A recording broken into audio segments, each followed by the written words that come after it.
Hi, everyone. Good morning and welcome to January's All-Staff Meeting. So a couple quick reminders. If you have questions today, please submit your questions via chat to Steve Wang by 10:30 a.m.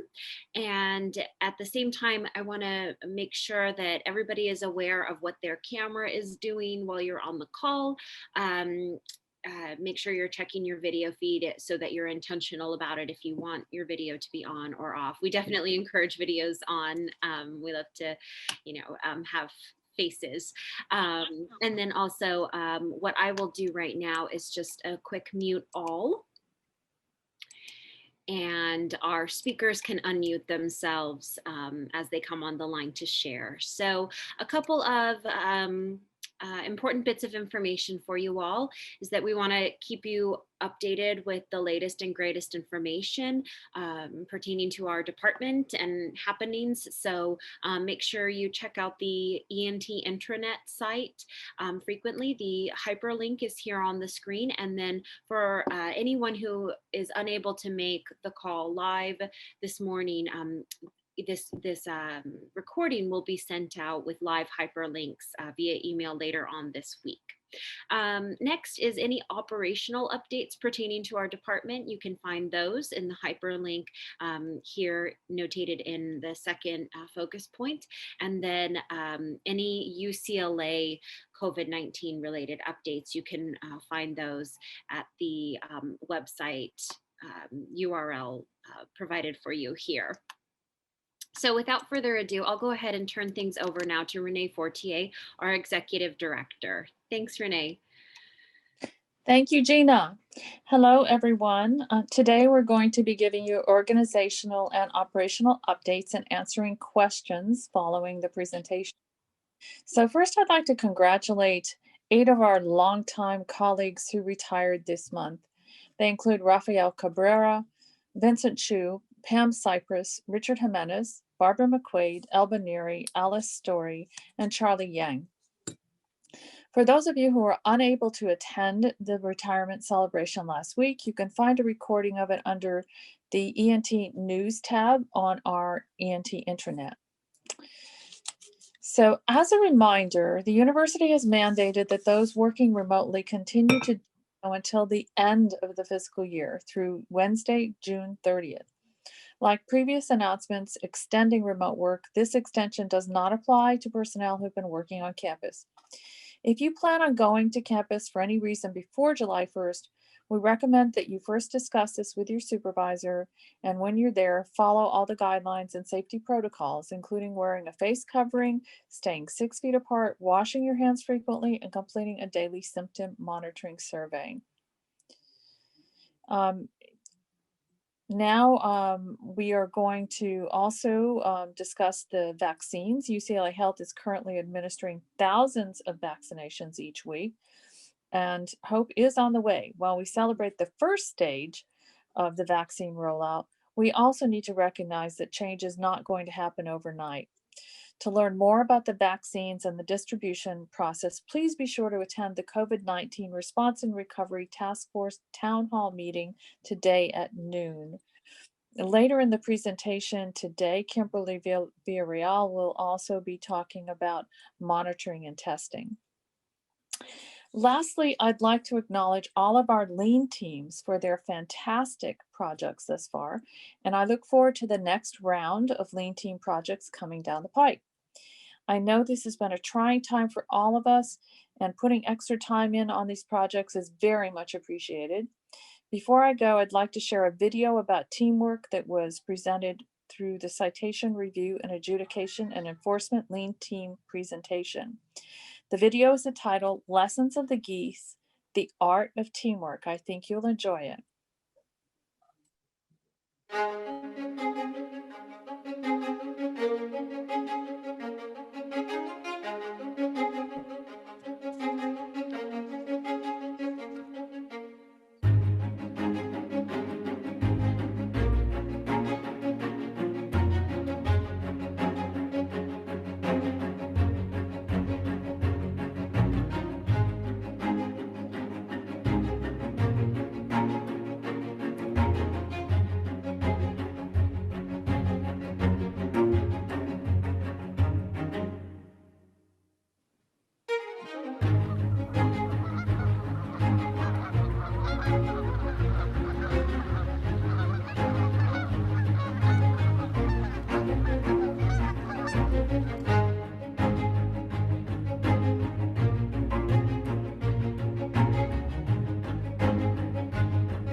right, so that was a very inspiring video, and appreciation to our CRA and enforcement lien team for sharing it with us. Now I'd like to introduce Kimberly Viverell. Hi, thanks, Renee. Hi, everyone. Hope you and your loved ones are all doing well. As Renee stated, if you're reporting to work at least once per week, you are required to complete the symptom monitoring survey prior to beginning your shift. If you are not receiving an email reminder, please register at the Bruin Safe online site. Additionally, for those of you who come to work at campus locations at least twice a week, as of January 11, 2021, COVID-19 testing and community screening testing is now required 2 times per week. Emails are sent from Summer Bio and contain a link personalized to each recipient. That link will take you to a site where you can schedule your COVID-19 test and select one of 3 locations: Collins Court and Wood Center, the Colville Grand Horizon Ballroom in Colville Commons, or Switzer Plaza located in South Campus. Another available option is the UCLA mobile testing bus, which operates at locations near campus and may be more convenient for those employees who aren't on campus but live nearby. Mobile testing is free with an active Bruin card, and like the tests completed at campus locations, most results arrive within 24 to 36 hours via text or email. If you did not receive an email and are coming to work on campus at least once a week, walk-ins are also being accepted at those locations. If you need to be tested and have not received an email, please let your supervisor know. A list of FAQs regarding COVID-19 testing, as well as information about the mobile testing bus, can be found on the Ash Center website through the link on your screen and on the E&T intranet. Next slide. As of January 1st, 2021, the California Family Rights Act, also known as CFRA, part of the Family Medical Leaves Available for All Represented and Policy-Covered Staff that meet the requirements, has been amended. The family members an employee may request a leave to care for with a serious health condition has been expanded and now covers a spouse, a domestic partner, a child, including adult children, a parent, a grandparent, a grandchild, and a sibling. This also applies to step relatives and relatives by virtue of adoption, foster care, and legal ward guardianship relationships. Please note, this does not apply to in-laws. CFRA also may be taken because of a qualified exigency related to the covered active duty or call to covered active duty of an employee's spouse, domestic partner, child, or parent in the U.S. Armed Forces. The UC Paid Administrative Leave, also known as UC PAL, remains available for use through June 30th, 2021. The leave is available to use for specific COVID-related reasons, and the one-time allotment of 128 hours or 16 days has not changed. If you are in need of a leave of absence to care for a family member with a serious health condition, please speak with your supervisor. An email notifying employees that W-2s for 2020 are available for electronic download through UC Path were sent out on Monday, January 25th. If you receive your W-2 by email, it will be sent out by January 31st. If you would like to sign up to receive your W-2 electronically, you can choose that option on the UC Path site. This week is UCLA Recreation Stress Less Week. Different events are scheduled for the rest of this week. Also, the Bruin Health Improvement Program, BHIP, has gone virtual. Information about the Stress Less Week, BHIP, and other programs available to help improve your health can be found on the Fitwell site, www.fitwell.recreation.ucla.edu. Up next is Robin Bao, Training and Organizational Development Updates. Hey everyone, so nice to see all of you guys. So today I'm going to provide you with some updates about what's going on in training and organizational development. So I'm excited to announce that we are working on rolling out 2 different training tracks for our frontline staff.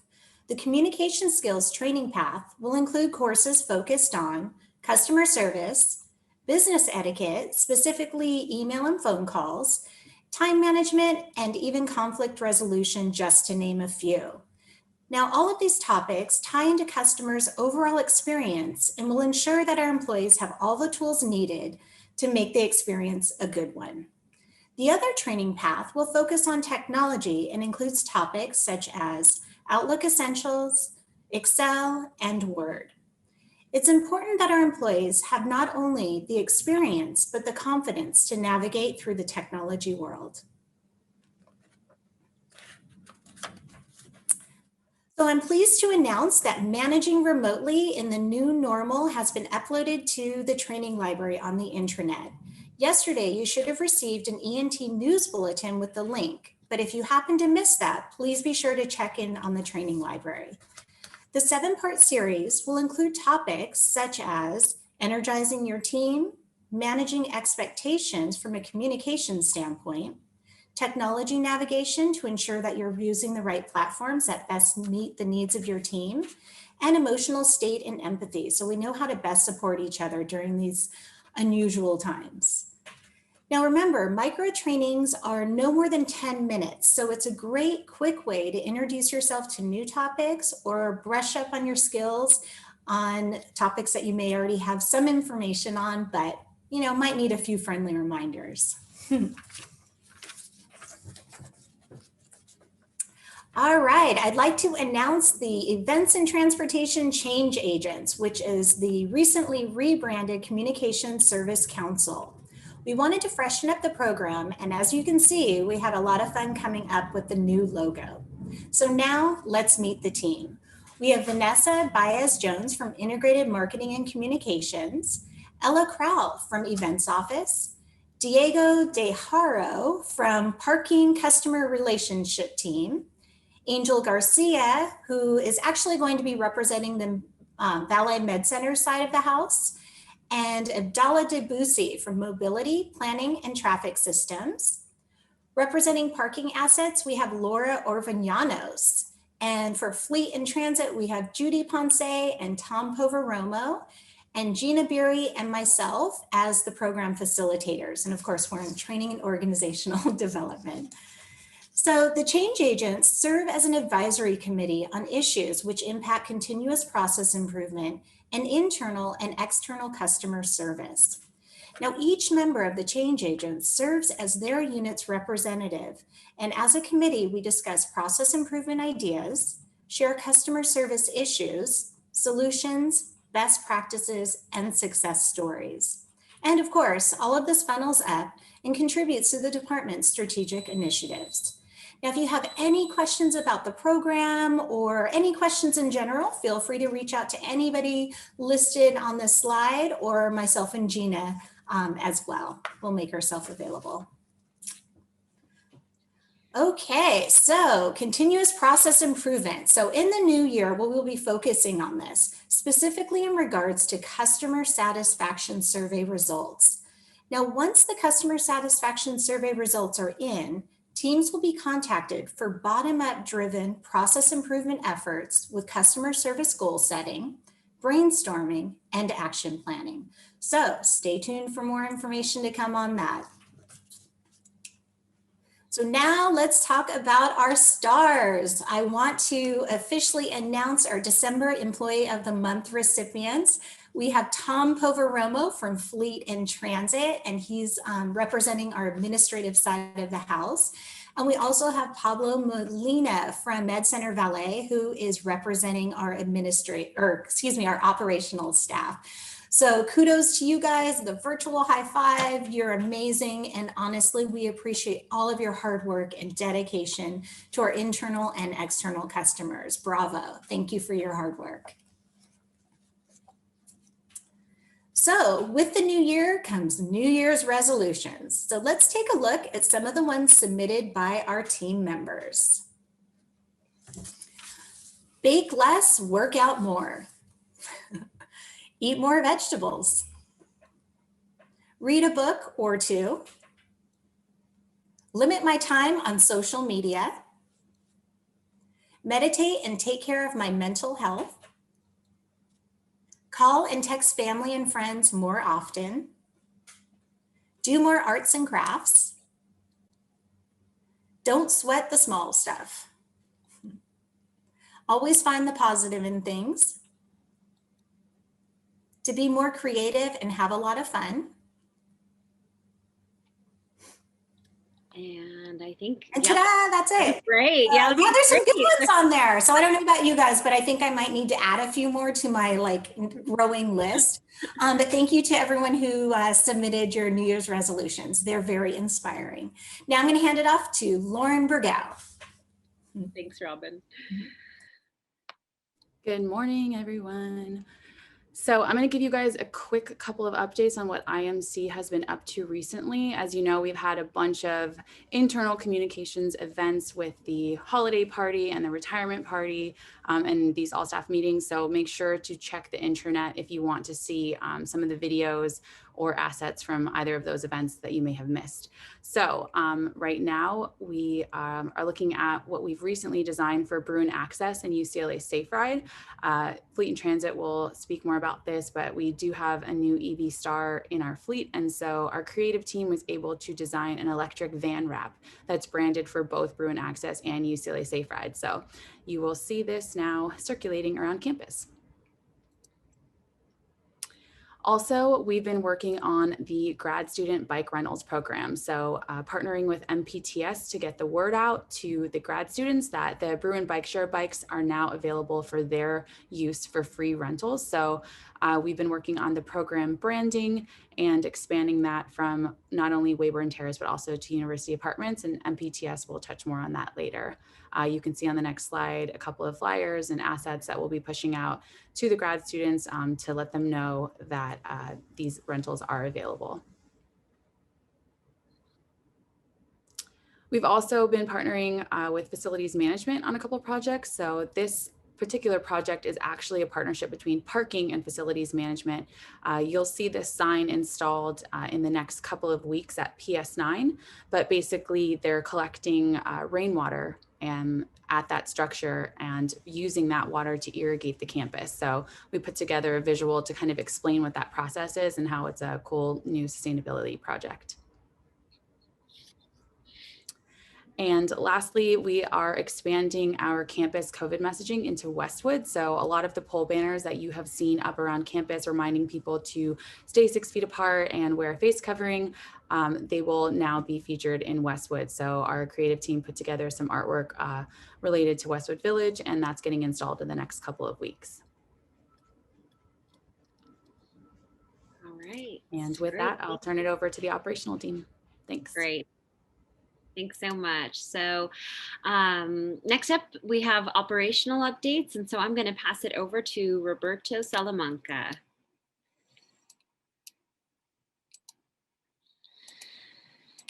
Oh, Roberto, it looks like you are muted. Thanks, Gina. Good morning, team. I'm pleased to announce a few construction project updates from the assets team. And I will begin with, can you hear me now better? Yes. I'm sorry. Okay. And I will follow up with this one. The Strathmore restrooms updated to ADA requirements. We're very happy to mention that restrooms at Strathmore has been completed and they are now ADA compliant, and we have obtained the certificate of occupancy. Also, we have the lobby renovations completed. We're going to have the events office moving into room 106 and the carpet removal and a new flooring in room 130. As you can see in these pictures, this is the Strathmore restroom job that has been completed. They are now ADA compliant, and we have obtained the certificate of occupancy. The events and transportation lobby is completed, and we also obtained the certificate of occupancy. The events office has been relocated to room 106. I haven't had the chance to opportunity to visit lately. However, the photo sure looks great. All right. And the last is the parking assets and facilities management team will eventually relocate to room 130. CPM is scheduled to remove furniture and the carpet, and at that point, facilities will arrive to replace the flooring. Now, I would like to turn the presentation over to Abdallah. Thank you. Thank you, Roberto. Thanks, Roberto. Hey, everyone. I'm going to go into the operational updates for the Mobility Planning and Traffic Systems Unit. I'll start off with talking about the coordinate count results that we recently obtained. The coordinate count is done annually by MPTS per an agreement with the City of Los Angeles. The primary purpose of the coordinate count is to measure the traffic volumes coming into and out of campus, which, among other things, allows UCLA Transportation to compare how its traffic reduction and TDM efforts are faring year over year. The coordinate count is normally done during the last week of October. In this past coordinate count, we measured the overall traffic levels to be at 37% of the coordinate count done in October of 2019. South Campus had much more activity than North Campus this year, with each side of campus recording around 40% and 20% of the traffic volumes they had in 2019, respectively. This is likely due to the medical facilities of campus generating more activity in comparison to the more academic side of campus during the partial closure we are in. Overall, the results we obtained this year were not very surprising and were in line with what we expected. To the right, you'll find a graph of the coordinate count results over the past 14 years. Notice how 2020 experiences a significant dip compared to 2019. Next slide, please. This map illustrates the relative traffic volumes at the various entrances to campus this year. Notice how the southern entrances to campus were noticeably busier than the northern entrances. And now I'm going to go talk about the graduate student bike rentals. The graduate student bike rentals program will be rolling out soon, a program modeled after the Weyburn Terrace bikes that launched in December. The program will use repurposed bikes from the former Bruin bike share system, giving students who live in the graduate student residential communities free access to bikes to meet their mobility needs. Bikes are expected to be installed and operational at University Village next week. On the next slide, you'll see photos of graduate students taking advantage of these bikes to go around Westwood and even using them to bike around all the way to Santa Monica. Now I'll talk about the Sunset Boulevard DWP project on the next slide. Our unit has been also keeping track of and coordinating with the city on the Sunset Boulevard DWP project. The Department of Water and Power will be replacing a portion of a pipeline on Sunset Boulevard close to Marymount School, which will reduce it from 2 lanes to 1 lane in each direction. The work is scheduled to begin in around a month and will last for about 5 months until July.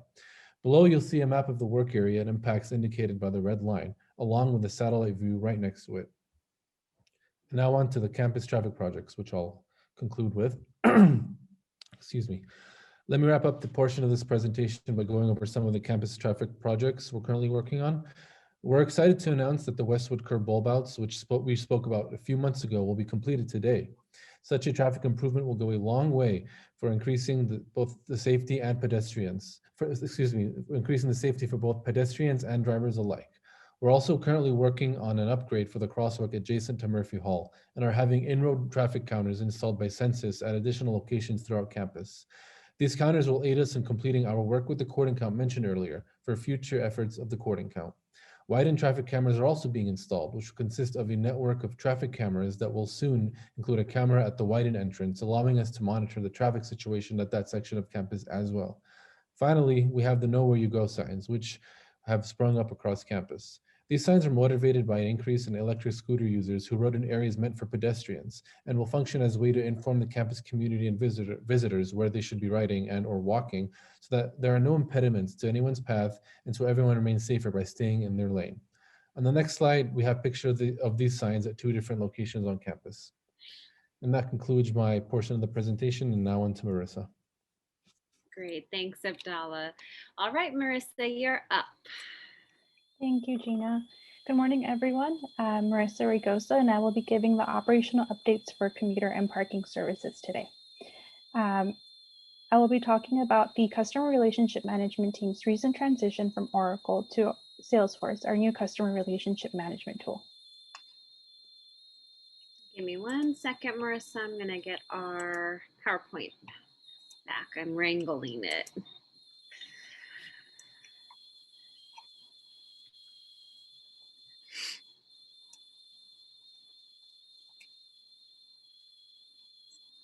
Apologies for the hold up. Right.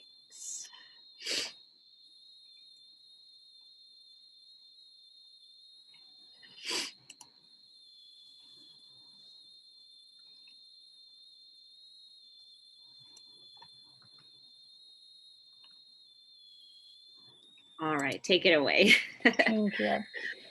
Commuter and Parking Services continuously strives to improve the customer experience, and the switch to Salesforce was largely motivated by the system's potential to improve our services. As we evaluated potential CRMs, we looked for a system that would be shared across business units. With the shared CRM tool, employees are empowered with the right tools to manage customer relationships more effectively across business units, and they have visibility into customer reactions from interactions from other units. This way, they can more effectively and efficiently work together to enable a connected customer experience. After identifying Salesforce as a system that would help us accomplish this goal, the customer relationship management team, along with our partners at Fleet and Transit and Accounts Receivable, made an enormous effort to stand up Salesforce in only 8 weeks' time. And as of December 18, 2020, we have moved systems completely. Salesforce has allowed us to gain a number of new tools, including the ability to easily configure our platform. Home screens are customized to show what is most important to an agent, including the cases they are working on, open cases from their business unit, and a personalized dashboard showing them reports and metrics important to them. Built-in intelligence and AI in Salesforce will allow us to automate tasks like data entry and case routing, freeing up our agents to complete more meaningful tasks. The built-in tools and functionalities will also allow us to streamline our business processes, including the way cases are escalated by our staff to other business units. Next slide. Thank you. Our agent's experience has also greatly improved.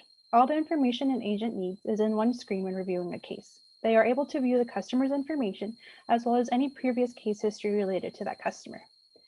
We also have the Path to Success, which is a ribbon at the top of the screen where we can post reminders and guidance for our agents as they work through cases. And finally, we have Flow Automation, which allows us to create processes by which agents can easily complete tasks within a case. Creating a contact is now easily done with just one click. As excited as we are with what we have accomplished so far in Salesforce, we also have a number of things to look forward to. We are currently working on a customer data import, which will bring important customer information from our databases into Salesforce. This will give our agents instant access to the most up-to-date information, allowing them to help customers faster. We are also working on setting up our new customer portal, where we will host knowledge-based articles that will allow customers to seek answers for themselves. We will also have a way to submit cases through the web. If a customer chooses to submit a case via the web, as they are typing their question, Salesforce built-in intelligence will recommend articles to them, hopefully successfully stopping them from having to submit a case. Lastly, we are excited to start working with our partners in IMC on Pardot, Salesforce marketing tool. Pardot will allow us to centralize all communication that is sent to our customers. It will also lessen the administrative burden of sending communications to thousands of customers through Outlook. Pardot will also provide insight on the customer's actions when they receive communications, including whether they opened the email and used any links embedded in the email, just to name a few things. I will now turn it over to Chantal Hill from the events office. Thank you. Thanks, Marissa. Hi, hello, good morning, everyone. The events office is continuing the coordination of film shoots, including departmental filming. However, student filming is still prohibited by the LA County Public Health Department. For commercial filming, there have been a few concerns from faculty and students due to a large multi-day film shoot in December. To address this and alleviate further concerns from the campus community, we are placing signs in various filming locations, which are essentially notices about filming activities and whom to contact for questions. We have also been working directly with building managers to notify faculty and staff who still work on campus about the potential impact and protocols. The university has also limited filming to 100 cast and crew per location and restrict filming in high traffic locations like Bruin Plaza during the week and near COVID test sites. One big project that we are developing is the HBO series called Insecure, tentatively scheduled in March at various locations for several days. Regarding events, we are eagerly anticipating the return of them. The projected reopening of events will be by the end of September in preparation for the 2021 fall quarter. This is when the university plans to have in-person classes. However, I would like to make a disclaimer. The university has not confirmed the reopening of events. We are making an assumption based on the schedule of in-person classes for fall 2021. Now on to commencement. I know it's just January, but we are already planning commencement in June.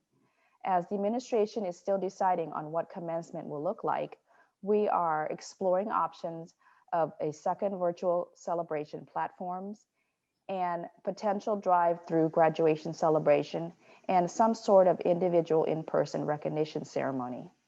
We look forward to and are excited to get back to normal or something close to normal in the coming months. This is the update from the events office. Thank you. Up next is Cheryl Richard. Great, thank you, Chinsa. All right, Cheryl, take it away.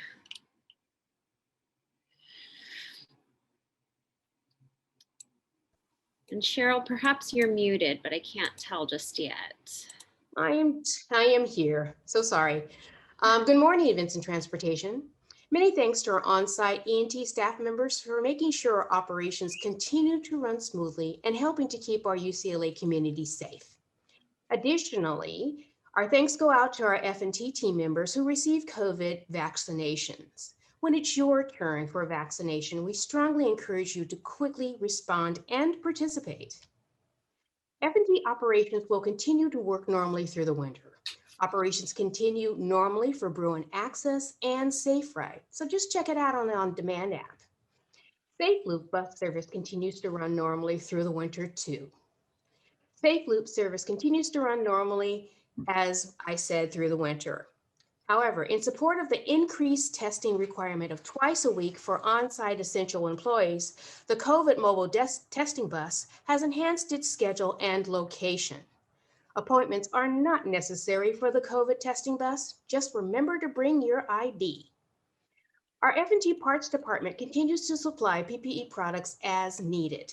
As vehicles are serviced by F&T maintenance, we continue to provide disinfectant solutions and paper towels, including placing hanging tags explaining guidelines on COVID vehicle usage. F&T Parts collaborates with each department and helps to locate hard-to-find disinfectant and sanitizing items. Next slide, please. Into the new year, F&T continues to work on many varied projects. So just check them out by signing up and logging into Talent Match. And for more information, you can contact your supervisor. Next slide, please. Here are a few examples of the ongoing and completed F&T projects. Within a few weeks, we anticipate by the end of February, the Fleet Fuel Automated Monitoring and Dispatch System will be online and functioning. Our vendor will begin installation within a few weeks. We continue to implement the Fall Protection Safety System in our transit maintenance shop, offering added safety and protection for our technicians. The transit maintenance software RFP has been submitted and proposals are being received. These upgrades will improve operations for performance, measuring, scheduling, and dispatching applications to reduce redundancies. We have completed the EV Star Bruin Access Safe Ride van wrap, and the vehicle is now in operations by Paratransit Services. Our fleet maintenance shop offers maintenance services to the bicycles used by the new E&T Wayburn bike program. Next slide, please. Our Asset Works implementation is going along smoothly, so new modules will be implemented very soon. The modules will streamline operations to improve technician efficiency and directly bill charges to campus ledgers, thereby reducing employee workloads and improving customer experiences. We have launched a new lean project to move AssetWorks software to a hosted system, reducing dependence on in-house servers and lessening administrative burdens. The California Air Resources Board offers an LCFS, which is Low Carbon Fuel Standard program designed to increase the use of carbon renewable fuels. We have applied to and been approved to use the LCFS reporting, credit, and transfer system. By using this system, UCLA will report low carbon fuel usage to build credits in the marketplace, which will be sold, making it possible for us to fund low carbon infrastructure changes on campus. Telematics units have been installed to approximately a third of the fleet, and we will continue to install devices in all university vehicles. Geotab is used to monitor each vehicle's overall health and utilization to extend the vehicle's life. Software and hardware tech updates have been installed into fleet, which will improve Bruin car operations. The combined Geotab, telematics, and tech updates are key to the development of our upcoming motor pool program. Our retail feasibility study, we continue to develop a fleet vehicle charging plan that will evaluate and determine the proper course of action for biofuels, E85, renewable diesel, and unleaded fuel. Within the coming weeks, we will be developing a vendor RFP for fleet accident and sublet repairs. The vendor selected is expected to help streamline light-duty and heavy-duty repair efficiencies with third-party body shop vendors to help reduce the cost and improve communications between fleet, IRM, and campus departments. That wraps it up for F&T. Thank you.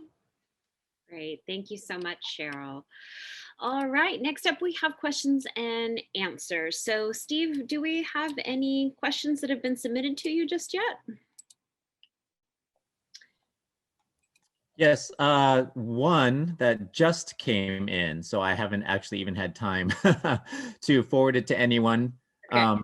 But the question is, I have a question on vaccines. I understand that staff 65 and older will be the first priority. Do we know when other staff can receive the vaccine? Thank you. So I will open that up to anyone on the management team who wants to answer, or in HR. Just unmute yourself if you'd like to answer a question. So Veronica, do you have the listing with you? I can respond that I know that after 65, it's going to be food service workers who will be among the next group, which will not include our staff. And then after that, there will be conglomerate of other front-facing employees. So those will include our employees who have not been vaccinated, who are in parking services, fleet and transit, and our frontline event coordinators. So only front-facing, high-contact employees will be in that phase. And then after that, there are going to be K through 12 educators. And then following that, a very large group of researchers, and finally, the rest of the on-site staff. So the next couple of weeks are going to be the over 65s, UCLA employees.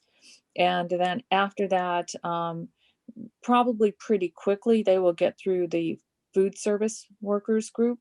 And then you can expect probably within a few weeks, if you are a front-facing employee who has not been vaccinated yet, who has public contact, who works on site, that you would be in that group. Everybody else would be in the all other on-site employees.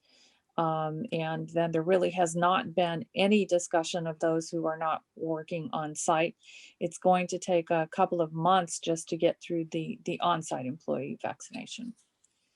Right, and it's a pretty fluid situation. So if you've been following the news at all, or get any messages from your own insurance provider, you'll know that the time windows, they've tend to ebb and flow based on the supply of vaccine and the logistics issues that they've been dealing with.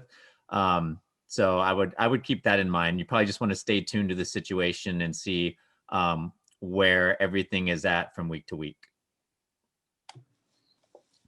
Great. Let's see. I did receive one more question. Okay, I think we can ask this.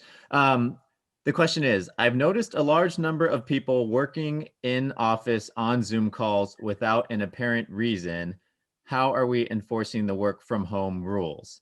So I guess this question has to do with people who are on site who the perception is they maybe don't need to be on site.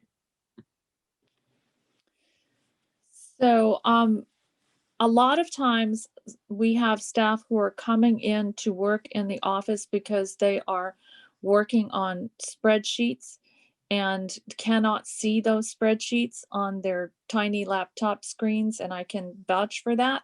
I have great difficulty and have to use a magnifying glass when I have to print any of these things out because I cannot see them all on the small screen. So you will probably see several of our managers and analytical staff who would be coming in expressly to look at the large monitor. In fact, some people have multiple monitors in the office that they do not have at home. Right. Hopefully that addresses that. I don't think people are coming in just to be in the office. Right. And I can vouch for that as well. That being said, please do not go into the office just because you miss going into the office or miss being on campus. Please have a good reason for being there. I did not receive, oh, I'm sorry. I guess there was one more question. Thank you, Lauren, for redirecting.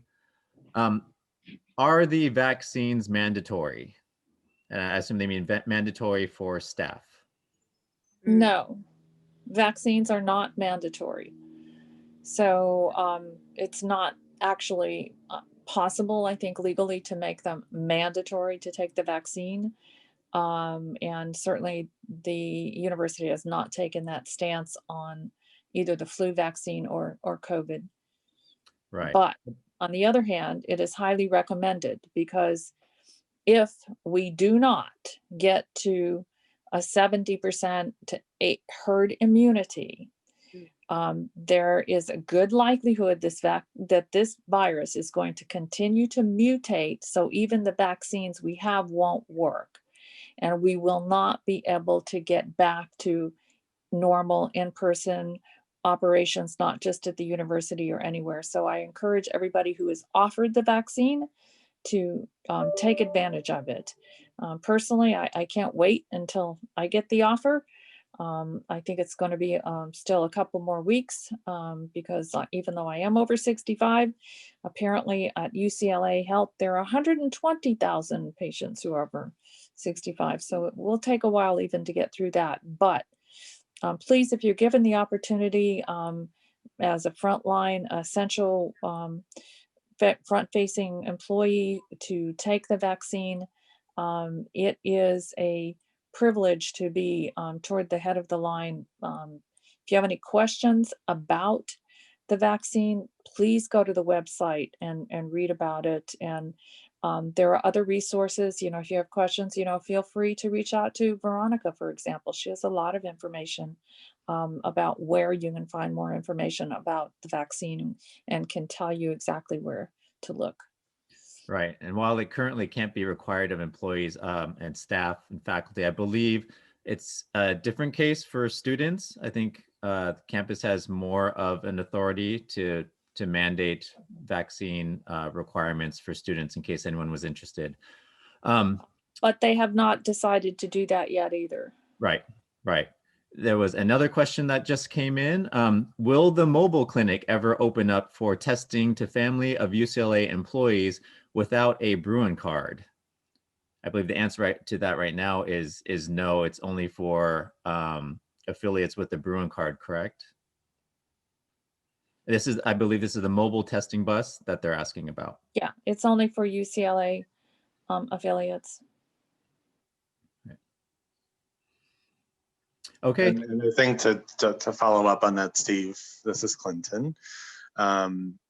there are no plans to expand the eligible persons for testing at that mobile testing site beyond UCLA community members with university ID, unfortunately. I know it would be nice, but we just don't have the capacity or the funding set up. Right. Thank you, Clinton. Those were all the questions that we had. Great. All right. Thank you, Steve. Thank you, Renee and Clinton. And that's all, folks. So thank you for your time today. Again, as a reminder, this recording will be sent out with live hyperlinks later on this week. And our next E&T All-Staff meeting is going to be on Wednesday, February 24th. So we hope to see you then. Thank you so much. Stay safe and have a wonderful day. Bye-bye.